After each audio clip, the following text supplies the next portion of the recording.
Here's Hill, penetrating, comes off to make a slashing layup. Got it, he fouled on the play!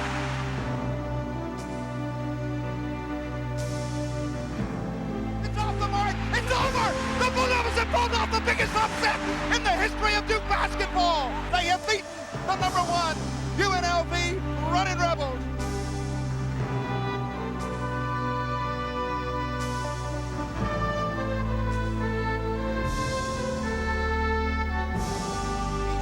Down on the floor, but he's up.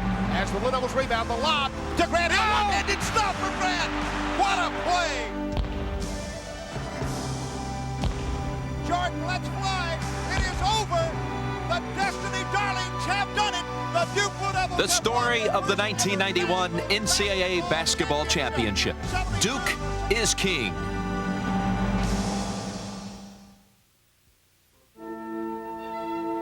The NCAA basketball tournament is all about intensity, resolve, and inevitably, frustration.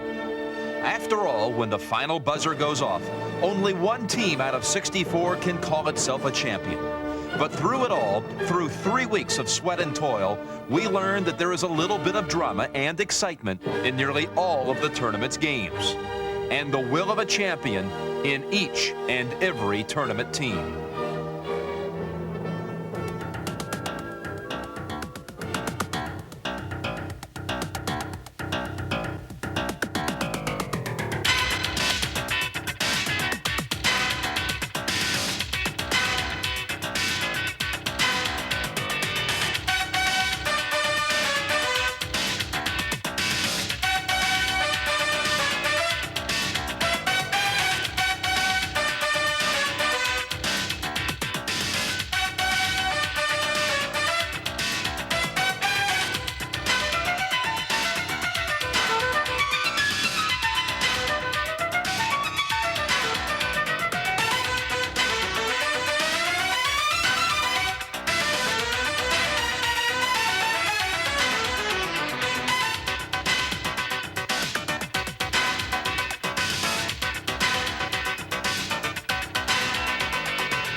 It seems, for instance, that an NCAA tournament wouldn't be complete without some last-second heroics, and 1991 was no different. Now 5, moving on Jackson. He'll take it, shoot it, score it! And it's over! If you're looking for a go-to guy, there he is, Steve Smith, number 21, who leads the Spartans in scoring, coming in with 25.2 a game. And he's definitely the guy you want to go to, Greg, and I'm sure Wisconsin Green Bay knows that. That's why I would double him. They don't have a foul that they could give. Down to 3, Smith. Oh, yes! Yes! Woo-hoo!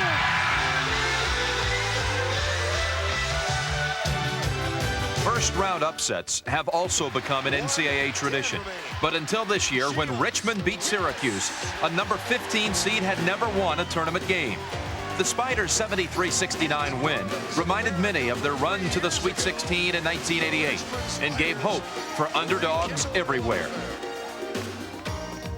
Like Brigham Young University, led by 7'6" freshman center Sean Bradley, the Cougars upset the University of Virginia as Bradley blocked an NCAA tournament record 10 shots in a 61-48 win. Ironically, it's a record that Bradley won't be able to break for at least 2 years. After this season, he's off on his mission for the Mormon Church. As for this year's missions, some felt that LSU's Shaquille O'Neal was the one player who could single-handedly lead his team to the Final Four. But in another first-round upset, the University of Connecticut took out the Tigers 79-62. The loss ended the season for O'Neal, who later was named the Associated Press College Player of the Year. In 1991, the 7'1" sophomore often dominated his rival centers, and his awesome presence in the middle was a marvel to watch. As the tournament progressed, several other All-Americas would bid farewell to 1991. And Anderson, you can tell he's really trying to take control himself. Numbers. After beating DePaul in the first first round, Kenny Anderson and Georgia Tech would lose to Ohio State, the #1 seed in the Midwest. Tech had reached the Final Four in 1990, but this year the Rambling Wreck came up short. Ohio State's 65-61 win allowed them to move forward, while for Kenny Anderson, it was time to move on. Remarkably, one second-round game in the East region had 12th-seeded Eastern Michigan facing 13th-seeded Penn State. In a pair of first-round upsets, Eastern Michigan had crushed Mississippi State, while Penn State had just gotten by UCLA. Money Brown. Backing in against Dallas. The resulting game was one of the tournament's most exciting, with the two Cinderella teams battling into overtime, before Eastern Michigan finally escaped with a 71-68 win. Freddie Barnes lets it fly. Their reward? A trip to the round of 16 for the first time in school history, and a meeting with the #1 seed in the East, North Carolina. Meanwhile, in the West, a couple of higher-seeded teams took their battle down to the wire as well, with 5th-seeded Michigan State engineering an unusual 4-point play to send its game with #4 seed Utah into overtime. Then, with the Spartans trailing by 2 points and with just under 5 seconds left, good fortune smiled on them once again.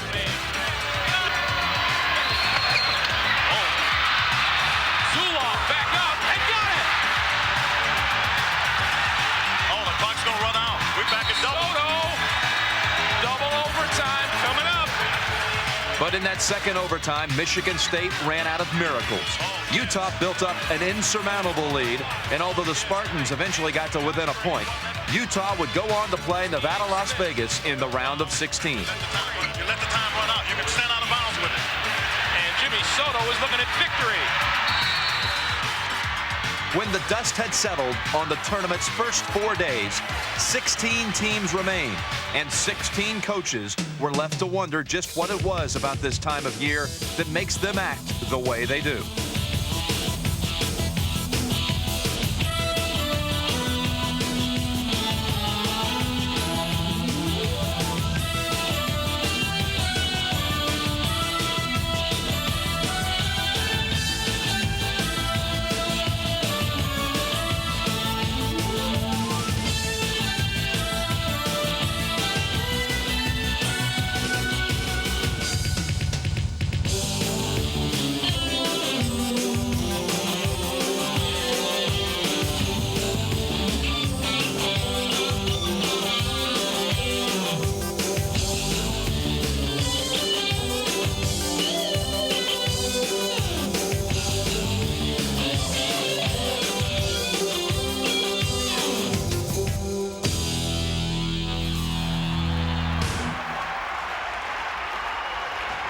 Aside from Eastern Michigan, the Temple Owls were perhaps the most surprising of the 16 remaining teams. And in the regional semis against third-seeded Oklahoma State, the Owls had a much tougher time than in their previous wins over Purdue and Richmond. Oklahoma State had glided by New Mexico and North Carolina State. But against the 10th-seeded Owls, the Cowboys needed a basket at the end of the game just to stay alive. For 3, and he scores! Actually, since Williams' toe was on the line, he was only given credit for 2 points, and so the game moved into overtime, where Temple's Mark Macon led an early 8-point Owl run from which the Cowboys could never recover. Temple had a 72-63 victory and a matchup in the round of the Elite Eight with North Carolina. Two teams from the Big East also engineered upsets in the round of 16. In the Midwest, St. John's took on the top seed Ohio State, and by the time the first half was over, the Buckeyes hardly looked like the team that had shared the Big Ten title. Score the basket.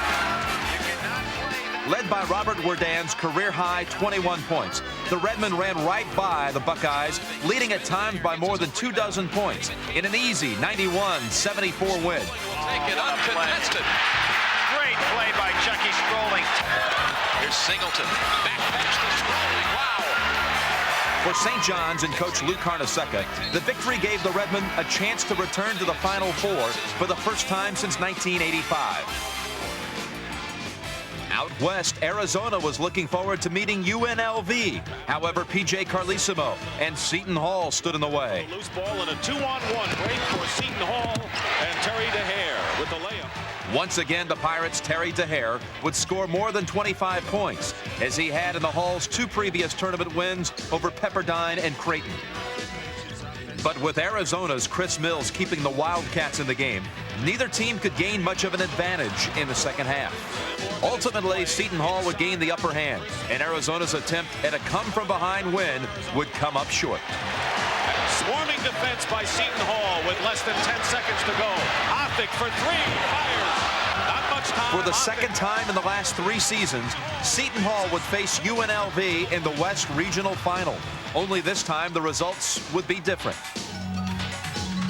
Ultimately, the real story of the 1991 NCAA basketball championship was the way in which the 4 teams that eventually made it to Indianapolis had dominated their opponents.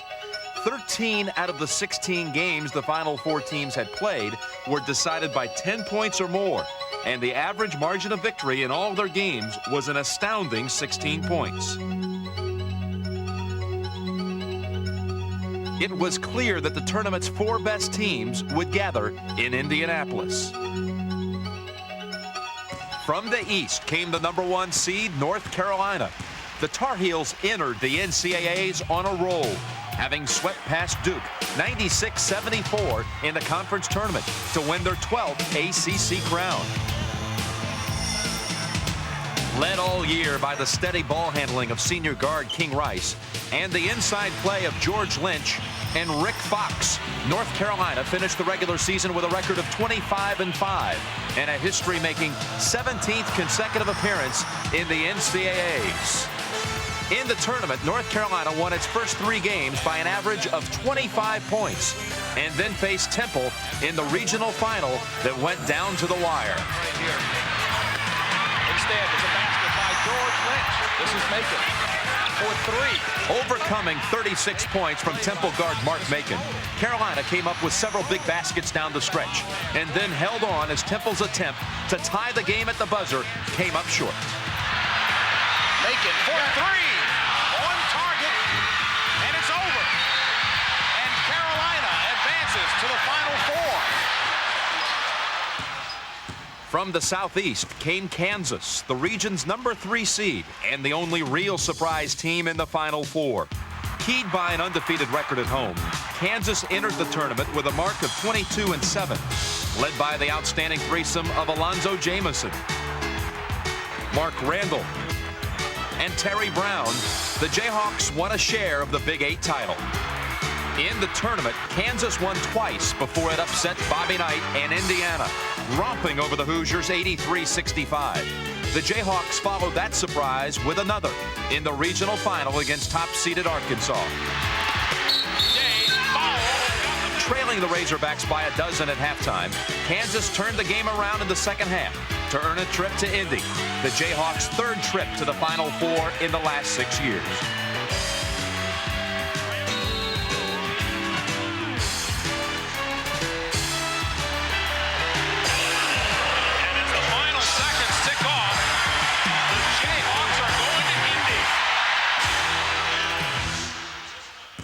From the Midwest came the #2 seed, Duke.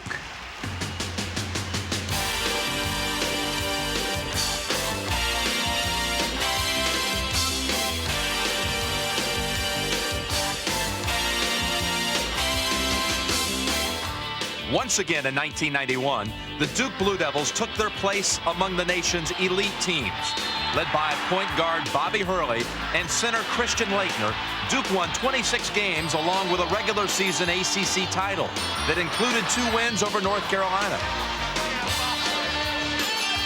In the tournament, Duke breezed past Northeast Louisiana, Iowa, and Connecticut, and then finished off its 4-game sweep by running right past a St. John's team that was forced to play most of the game without center Robert Wardan, who had led the Redmen over Ohio State. Break opportunity for Bobby Hurley. Flips it over to Grant Hill. The follow by Thomas Hill. The Blue Devils' 78-61 win meant that a familiar face was back in the Final 4. Here's Clark. The Duke Blue Devils are headed back to the Final 4. An amazing 4 years in a row and 5 out of 6. Out of the West came UNLV, the #1 team in the country and the defending national champions.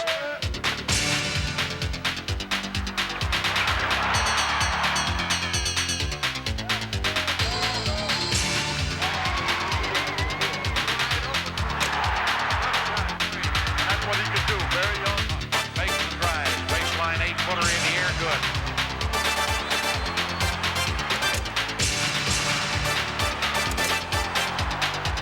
Picking up where they left off last season, the Runnin' Rebels continued to roll this year. The Rebels' devastating starting lineup was by far the country's most imposing. Led by first-team All-Americas Stacey Augmon and Larry Johnson, UNLV did not even come close to losing a game in the regular season in its attempt to become the first undefeated national champions since Indiana in 1976.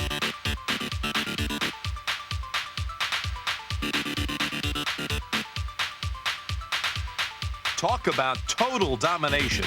The Rebels were #1 ranked all season long. They scored more than 100 points 17 times and averaged 101 points per game. They had a 29 points per game average margin of victory, and they won by 40 or more points 8 times. The tournament looked to be more of the same as UNLV started out with a 34-point victory over Montana.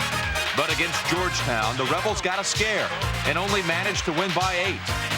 After a romp over Utah, UNLV really put it all together in the regional finals against Seton Hall.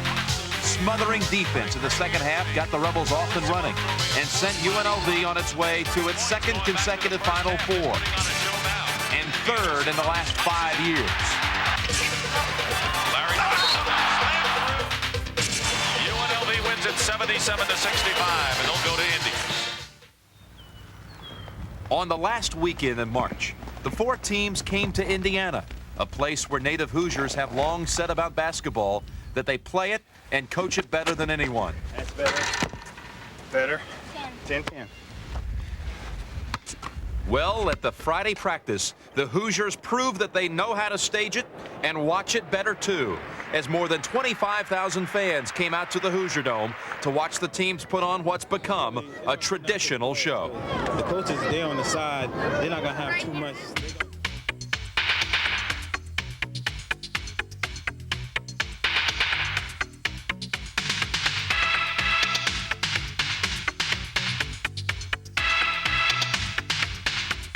Wow. Wow.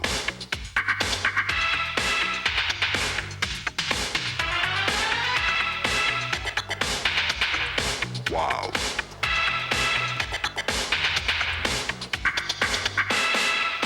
Wow.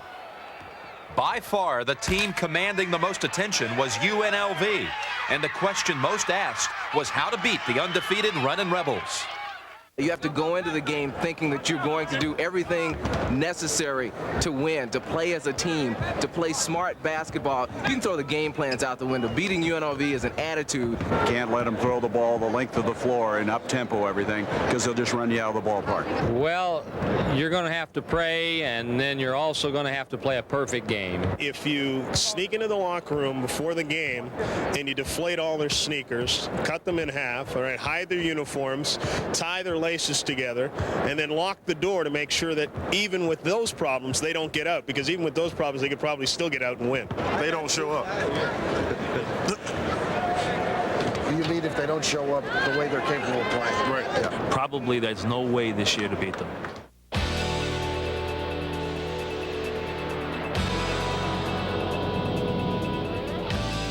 On Final Four Saturday, the fans who gathered in Indianapolis were afforded a huge dose of that famous Hoosier hospitality.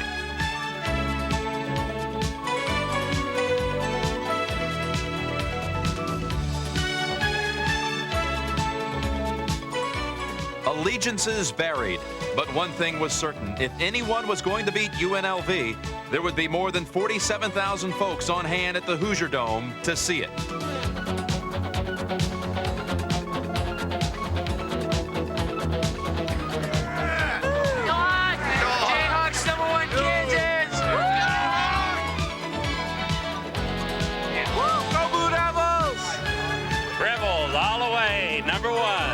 Hey, we're ready to go. Devils. No, UNLV. All the way.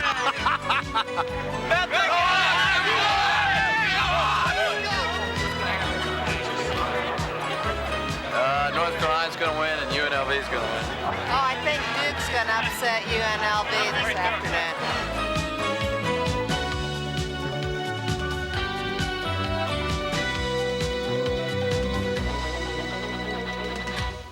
Saturday's first national semifinal pitted the student against the teacher. Former Carolina assistant and now Kansas coach Roy Williams against Dean Smith and North Carolina. And this opening semifinal game matches the Jayhawks of Kansas against the Tar Heels of North Carolina. This is the 10th Final Four for the Tar Heels, the 8th time they've been guided by Dean Smith. And of course, it's the first time since 1982 and the national championship. I do have the greatest amount of respect that you can possibly have for Dean Smith. I'm where I am today because of Dean Smith. Williams had spent his formative coaching years learning the profession under Smith's watchful eye. And now, as far as the teacher was concerned, the pupil was getting straight A's. Roy's got a great mind of his own, and he had 10 years as assistant. He worked 50 hours a week and was a great assistant, and he's a great head coach, and I'm happy as I can be for him. They've filled every seat here in the Hoosier Dome for this Final Four, the dream of every college basketball player and coach. At the end of the game, you're going to have different feelings. You're going to be elated if you win. If you lose, you're going to be very, very depressed, but you also know that you lost to somebody that is extremely important to you. But I want to win. With the two teams running their similar offenses, both Kansas and North Carolina traded baskets for the game's first few minutes. Double team by Rice. Fox down low to Lynch. Lynch getting away from Maddox. Layup is good. Carolina leads 4-3. Then low to Alonzo against Fox. He lays it up and in. A great move by Alonzo, the MVP of the Southeast Regional. Get the ball! Eventually, though, Carolina began to spurt ahead. Trailing by 9, the Jayhawks knew it was time to fall back on their pregame strategy. Backdoor to Fox. Layup is good. The similarities between the two teams are such that, we have different variations in our offense. They have different variations in their offense. And I just think it's the team that's going to go out and do the little things on top of that, I think, is the team that's going to come out and be successful. Midway through the first half, that's exactly what Kansas did. Once the Jayhawks began to improvise, the game began to turn around. And these Jayhawks are not playing ugly right now. They're putting together a beautiful run against this vaunted North Carolina team. Over an 8-minute stretch at the tail end of the first half, Kansas outscored Carolina 24-6 to take command of the game. Hawks have tied it. Boy, trailing by 9. Look at the KU section of the Hoosier Dome. Everybody on his feet. They wheel it around to Adonis for a three-pointer. He hit it. Adonis answers with a tray. And once ahead by 9, the Heels find themselves down 9 going to the locker room. Throughout the first half, it was obvious that both North Carolina and Kansas had found it tough to play against defenses that knew exactly what the offenses were trying to do. The Jayhawks' 9-point halftime lead proved that they had come to the realization first that the team that could freelance best would win. But in the second half, Carolina would catch on, and the game would once again become an intense battle.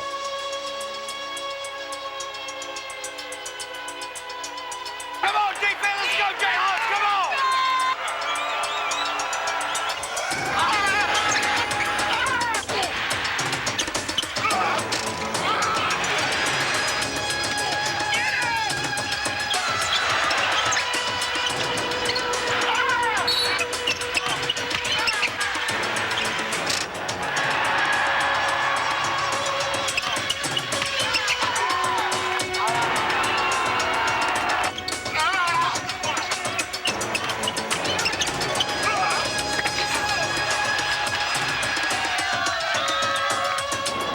They had done at the beginning of the game, the two teams traded baskets at the start of the second half.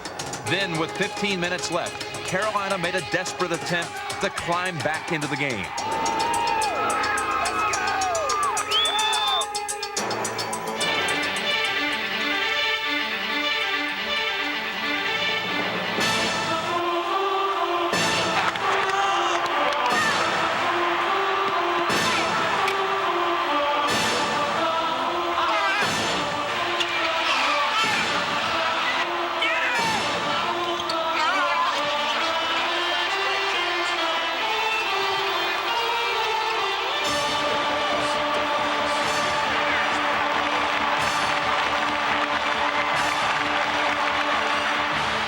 an 8-minute span, Carolina had outscored Kansas 14-5 and narrowed the Jayhawks' lead to a single point.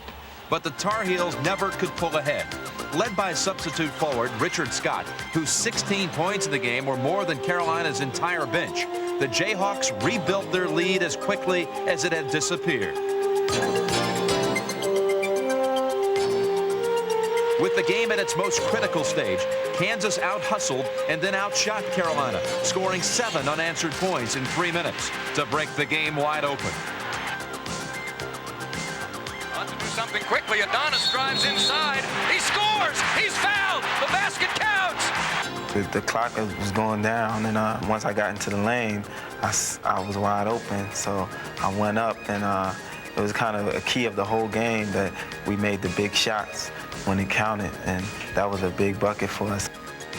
At the other end of the court, North Carolina missed its big shots, and although the Tar Heels would eventually narrow the Kansas lead to 5, missed opportunities during that crucial 3-minute stretch proved too much to overcome. On this night, the pupil had taught the teacher a lesson, and when Dean Smith received his second technical and was ejected from the game with less than a minute remaining, he can at least take solace in knowing that a man who had shared his bench for 10 years would lead Kansas to its second championship game in the last 4 years.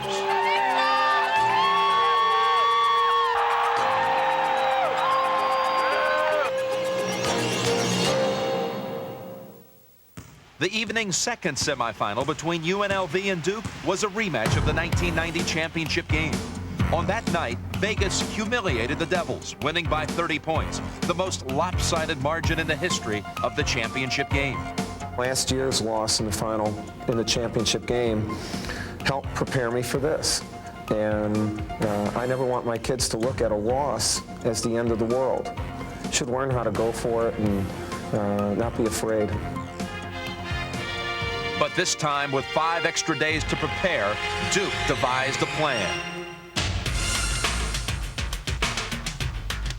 The defensive keys for us would be, 1, to limit their fast break opportunities. Secondly, limit second shots.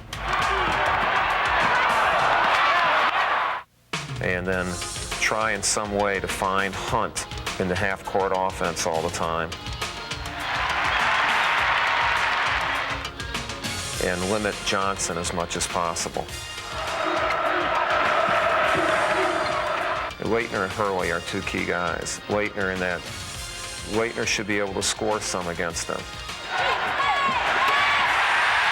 Bobby just needs to control everything for us, maintain poise under the most defensive pressure he will have faced all year long.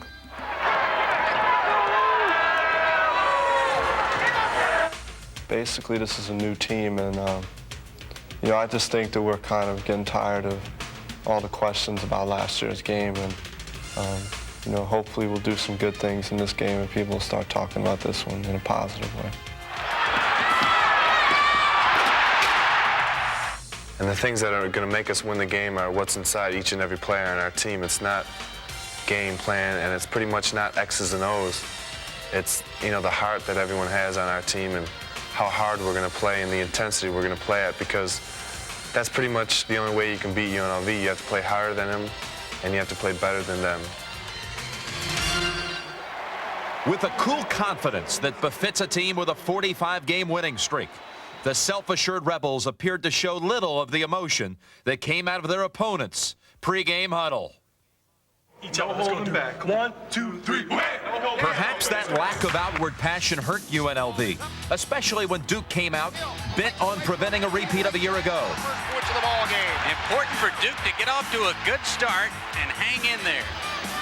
This is one of the few times all year that UNLV has been behind. As the possessors of an undefeated record, UNLV had rarely been behind, but it would soon find out this game would be unlike any other it had played all year.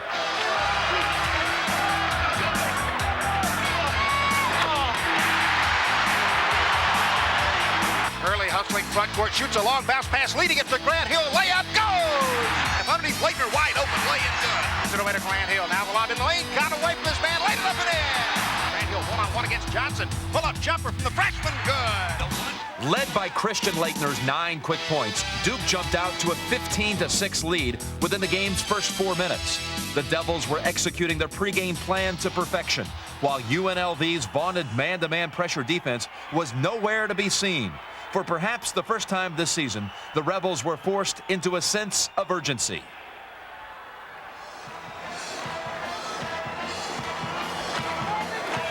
And look at the amoeba defense right away by Jerry Tarkanian.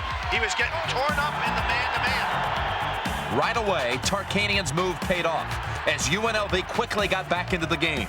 The Rebels' smothering defense ignited their offense, and their intense work on the boards began to pay off. The next 4 minutes would belong to Vegas. Hurley's pass maybe telegraphed a bit. Augman stole it. Duke unable to do anything against the amoeba so far. Anthony hustling, coming up short. Getting it back, however. He is a tough kid.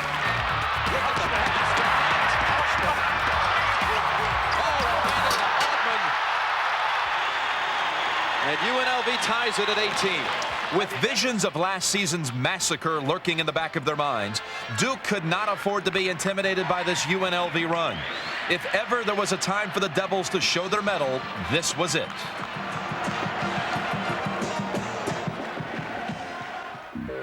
With Bobby Hurley controlling the offense, Duke simply would not let this game get away. The Rebels, too, were beginning to find their range, but Duke answered every UNLV basket with one of its own. Grant Hill has it. Bounce pass ahead to Bobby Hurley. Going down on Hunt. Over the head. Oh! Grant Hill slam dunk. Dumps it off to Augman. Shot will go, and he's fouled. And tips it to Laettner, who puts it up and in. Christian Laettner back the other end. Driving layup. Good by Anderson Hunt. As Ackles flew by out to Hurley. 3, yes! Bobby Hurley. Ahead it goes to Anthony. Off to Hunt. Driving for the layup. Good. Down low to Laettner. Got inside. Dribble. Stuck it, and he's fouled in the play by George Ackles. Here come the Rebels. 3-pointer from out of the corner. Anderson Hunt. Good. Jump pass to Hurley. They got a screen from Kubek. 3-pointer. Yes. Anthony with a 3. Yes. Greg Anthony's second 3. And we're tied at 37 all. Unlike last year, UNLV just could not pull away. Despite 16 first-half points from senior guard Greg Anthony, Duke hung tough. And after the first 20 minutes, the Blue Devils trailed the #1 team in the country by just a single basket. Try to set up Johnson, and the half is here. UNLV by 2.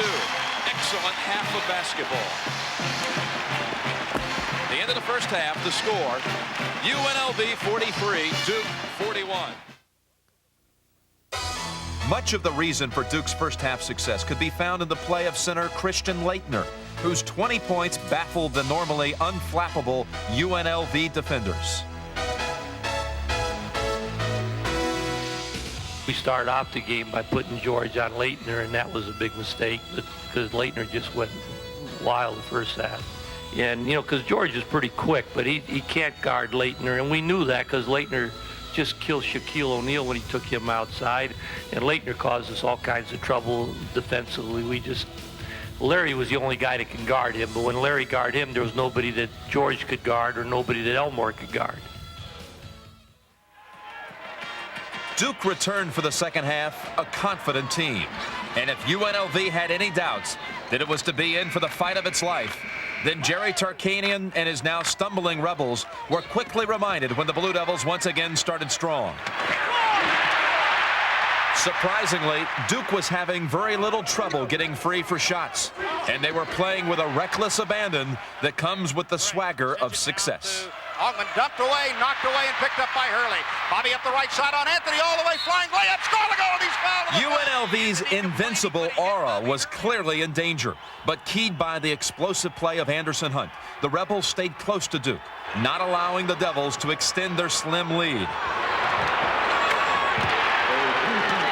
In this physically and mentally intense game, there was no backing down on either side.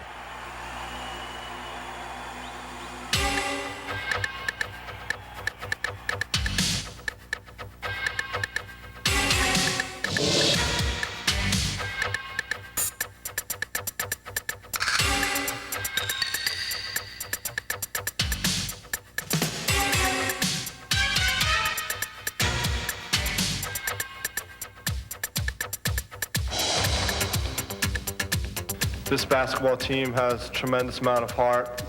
We didn't read the article that said bring on the Rebels and send out the clowns.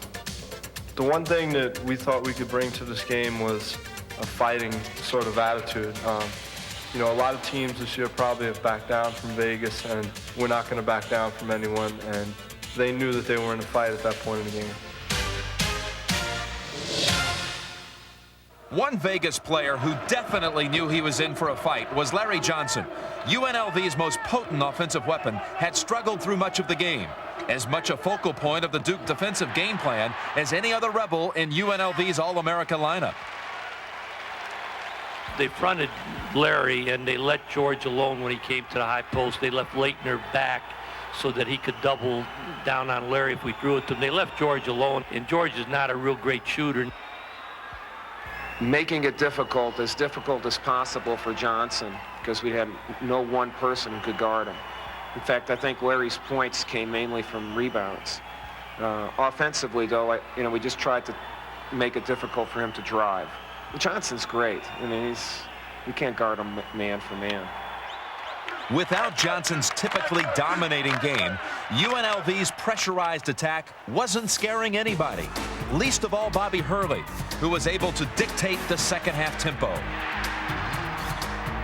In last year's championship game, freshman Hurley and the Devils had wilted under UNLV's relentless onslaught, but this year Hurley calmly took charge. Executing Coach K's plan to a T, Duke maintained a tenuous hold on its lead. With just over 10 minutes remaining, it looked as if the Blue Devils' pregame wish of getting UNLV into a back-and-forth, down-to-the-wire struggle was going to come true. Greg Kubek. Johnson fakes, dribbles, shoots, and scores. Hunt starts to the baseline. In fact, Duke actually increased its lead to 5 before UNLV used several of Anderson Hunt's 19 second-half points to rally and tie the score at 65. Still, it was now becoming increasingly clear that UNLV, a team that hadn't played a single close game the entire year, would have to win this one down the stretch. UNLV being threatened like at no other time this season, leading by 1 with 7:20 to go. After being outscored 9-3, Duke needed a spark, and they found one in Brian Davis, who came off the bench to score 4 of his 12 second-half points. The Rebels, however, did not back down. Towards the end of a 17-7 run, UNLV successfully tightened its defense and held Duke without a point for close to 3 minutes. With just under 4 minutes to go, Vegas had surged to a 3-point lead. They looked to be in command until their leader committed a costly foul. Charge. Yes, they called a charge on Anthony. No basket. And that's it. He's out of here. 5 for Anthony. He carried this team. With Greg Anthony lost to fouls, the Rebels would have to finish the game without their most experienced ball handler. Nevertheless, with just 2.5 minutes to go, UNLV went up by 5, and its dream of winning consecutive national championships seemed alive and well. But this time, Duke had an answer for UNLV. UNLV's biggest of the ball game at 76-71. 2:19 to play. Hurley for 3. Bottoms! Bobby Hurley's third three-pointer of the game brought the Devils to within 2 points. And then after UNLV failed to get off a shot on its next possession, Duke came back yet again. Penetrating, dumps it off to Davis, slashing layup. Got it! He's out of the play!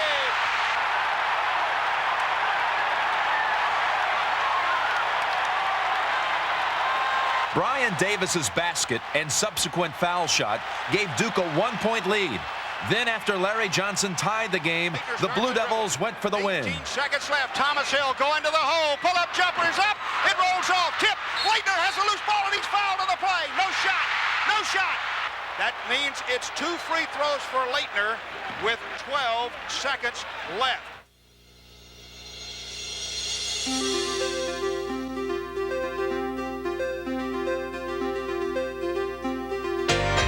I put myself in his shoes and I say, I know I'd be nervous. I hope I hit one. He wanted to shoot those free throws. There's no way in the world he was going to miss. There's no doubt that he was going to hit them.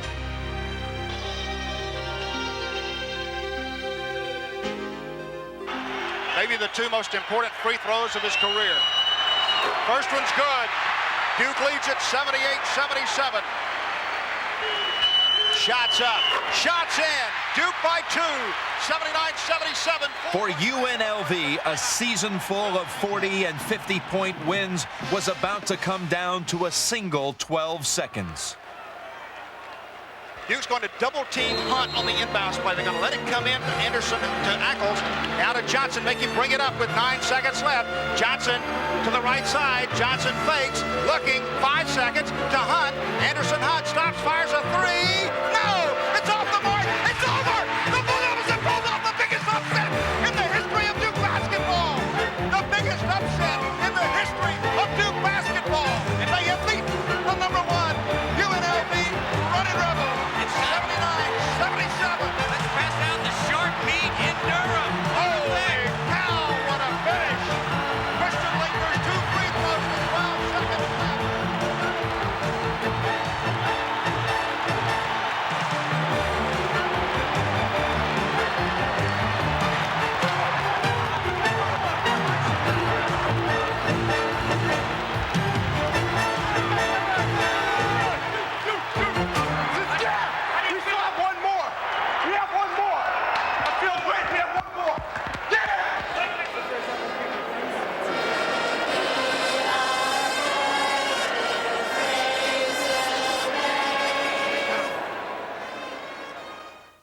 With one incredible victory, Mike Krzyzewski and Duke had wiped away 4 previous years of Final Four frustration. The rich story of Duke basketball includes 8 previous trips to the Final Four, but the team's recent success of appearing in 5 of the last 6 Final Fours has been nothing short of phenomenal. Until now, Duke's only problem had not been in getting to the Final Four, but winning both games when it got there. Ironically, Krzyzewski's biggest concern now was in celebrating too soon. Immediately, I was thinking about our next game because I approached the game not to beat Vegas. We've approached this to win the national championship. You know, did I feel good about the win? Darn right, just like I would if during the first half of a ball game. If it's a 40-minute ball game, I feel good if we're ahead at halftime. Well, we're ahead at halftime now. Now what do we do in the second half? So it would be Duke and Kansas in the tournament's final game. People say we're the Cinderella team right now, and I feel like we're in the land of Oz right now, you know. You don't know how to experience it until you know that you've won the national championship game, and so I'm waiting for that to happen, to tell you the truth, because we've missed our chances the past 2 years. This is a special time, and I never felt this way before in my whole entire life, so I'm gonna try to just make the best of it. To have another chance of playing a title game is a great feeling, and I just feel we have to take advantage of this opportunity, and it'll feel great if we win it all. It really will. You can do it. You got 40 minutes. Let's go. Let's go. Let's go. Let's go. Let's go. Let's have fun. This is our night. This is our night. I got one. Hey, look. Let's look each other in the eye right now. So before we get on the court, there's no tomorrow, 40 minutes. We're going to win a national championship. Come on, man. Let's go. Let's go. Win, man. You can't pace yourself because there's no tomorrow. Let's go. One game. 2, 3, win. Let's go.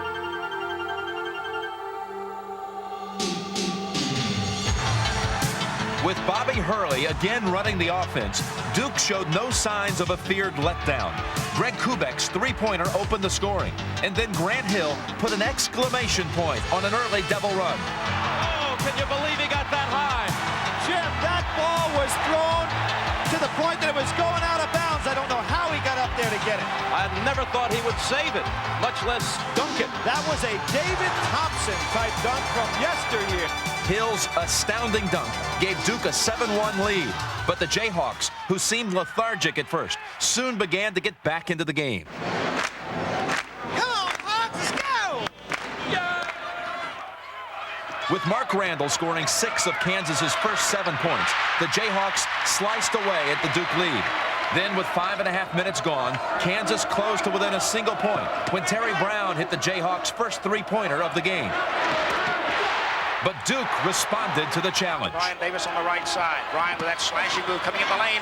Running one-hander up and in for Brian Davis. Hurley to Thomas Hill driving. Pins it back outside. Hurley, three, yes!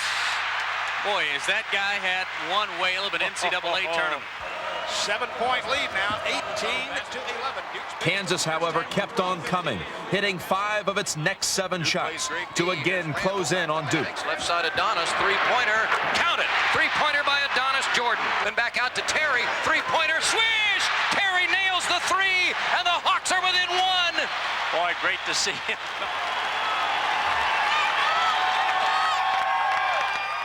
Mike Krzyzewski, however, had little reason to fear the latest Kansas run. Throughout the entire NCAA tournament, whenever he needed someone to lead the Blue Devils, Bobby Hurley answered the call.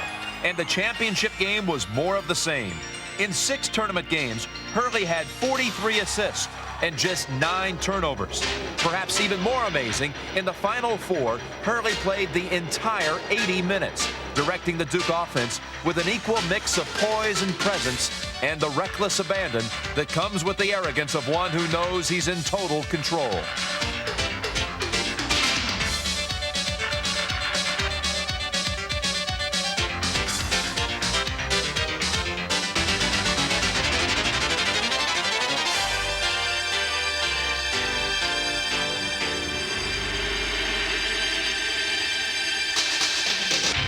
If Bobby Hurley's first Final Four was a nightmare, then his second must have been a dream come true. A year ago in the championship game, he failed to score a single point. But this year, his 12 points included 2 three-pointers. Sideline turn, take the wide open three and buries it. Bobby Hurley. Hurley not only began yet another Duke rally with his second three-pointer of the game, he also continually zeroed in on Duke's hottest hand. In this case, Billy McCaffrey, who came off the bench to make all 3 of his first half shots on the way to scoring 16 in the championship game. Billy McCaffrey, who would rather shoot with a hand in his face than eat when he's hungry, drills it home again. McCaffrey's three-pointer capped a 10-2 spurt and gave Duke its largest lead to that point at 36-27. Kansas soon cut into that, but with time winding down before the half, the Jayhawks lost a chance to get within 3. 39-34. Richard looking for a teammate, puts it on the floor now, goes to the corner. And what do we have? Stepped on the sideline, apparently. 10 seconds, 9, as Hurley comes across the midcourt line. Bobby eyeing the basket, a little one-on-one move, going around Jordan, kicks it behind him. Thomas Hill, 3, yes! At the buzzer! Thomas Hill drills a 3, and the Blue Devils will take an 8-point lead to the locker room at the intermission, 42-34. And we'll be back with him. Perhaps the biggest reason for Duke's lead was Kansas's uncharacteristic inability to make its inside shots. Normally a tough inside team, Kansas missed continually from short range. I've never seen the basket seem like it had a lid on it for Kansas like it did tonight. I felt like we had so many good shots around the hoop that just didn't fall in. We miss a layup and get the rebound, tap it, get the rebound, put it back up, miss it, tap it, miss it. And then all of a sudden it goes out of bounds off of us. In spite of their inside problems, when the second half began, the Jayhawks went right to Mark Randall, who was beginning to wear down Christian Laettner. High lane, dumps it into Randall, who lays it in. Boy, he's getting inside of Laettner very effectively. And it's a 4-point game, folks. 2 days before, against UNLV, Laettner had exhausted himself. And now in the biggest game of his life, he would have to fight fatigue. There were many times during this game where I was winded. I couldn't seem to catch my breath at all. But I think that's mainly because of Mark Randall, and I had to chase him up and down the court the whole game. And Coach did a good job giving me rest. I knew right away that this was going to be a long night for Christian, and that it was going to be a very physical game, and I was going to have to play 4-minute segments with him. He gets hammered. Finding the inner strength for one last run, Duke responded to the latest Kansas challenge. Back of the dribble, gives it off to McCaffrey, coming off the screen. The jumper's perfect. Grant starts inside, a long leap with a running one-hander. It's up and it's in. Grant Hill. McCaffrey sends it away to Hurley. Now the lob backdoor. Brian Davis slam dunk. That's how you break the 1-3-1. Rising to a new level, the Blue Devils kept the pressure on Kansas, and soon their slim lead would turn into a comfortable margin as the game entered its most critical phase.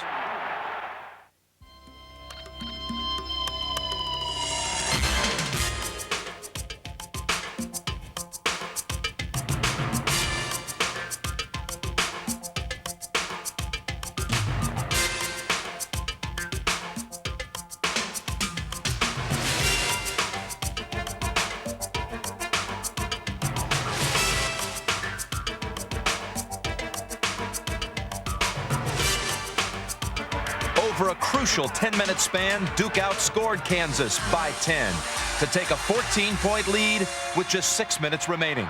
For Kansas, time was running out. The Jayhawks, however, had come too far to simply pack it in. Kansas kept fighting and ran off 10 points to Duke's 3 to get to within 7 with 2 minutes to go. But in the end, Duke's margin would prove to be too great to overcome. Kansas would not win the national championship this season, but it had come much further than anyone had expected. During their memorable 3-week run, the Jayhawks had upset 3 of the nation's top 5 teams and were just 1 win away from a title. It was a title that would go to Duke. Bounce play comes into Brian Davis, who got behind. Brian slam dunk, and the Blue Devils go up by 7. 72 to 65 with 19 seconds left. Down the left side goes Winberry. 5 seconds, 4 seconds, 3, 2, Jordan lets fly. It is over. The Destiny Darlings have done it. The Duke Blue Devils have won their first ever national basketball championship. 72 to 65 over the Kansas Jayhawks. There is pandemonium here among the Duke faithful. You got it, boy. Let it go, Coach. Let it go.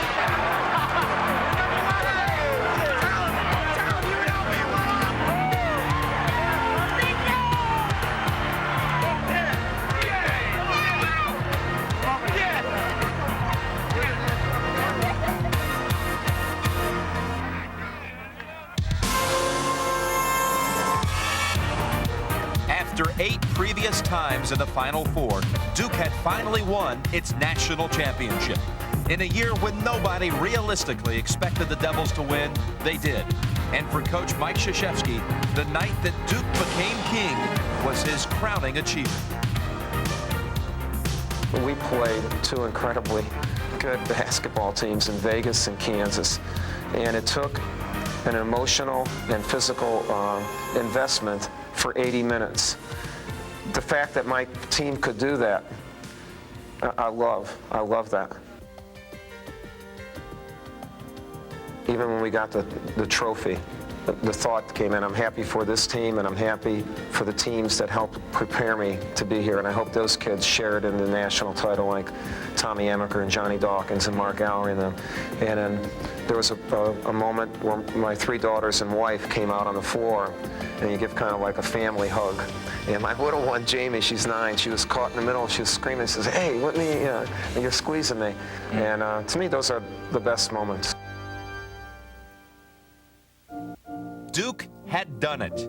After shocking UNLV, the Blue Devils defeated Kansas to win the NCAA championship. Against all odds, the Duke was king.